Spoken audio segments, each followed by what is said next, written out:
ਦੋ ਚਮਕੌਰ ਦੀ ਜੰਗ ਦੇ ਵਿੱਚ ਤੇ ਦੋ ਚਮਕੌਰ ਦੀ ਜੰਗ ਦੇ ਵਿੱਚ ਤੇ ਦੋ ਸਰਹੰਦ ਵਿੱਚ ਖਾਰ ਲਾਲ ਸ਼ਹੀਦੀ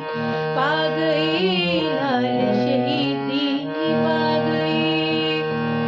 ਦੋ ਚਮਕੌਰ ਦੀ ਜੰਗ ਦੇ ਵਿੱਚ ਤੇ ਦੋ ਸਰਹੰਦ ਵਿੱਚ ਖਾਰ ਲਾਲ ਸ਼ਹੀਦੀ ਪਾ ਗਏ ਲਾਲ ਸ਼ਹੀਦੀ ਪਾ ਗਏ ਦੱਸਦੇ ਨੇ ਮਾਝੀ ਵਾਲੇ ਆਇਆ ਕੋਈ ਸ਼ਹਿਨਸ਼ਾਹ ਫਕੀਰ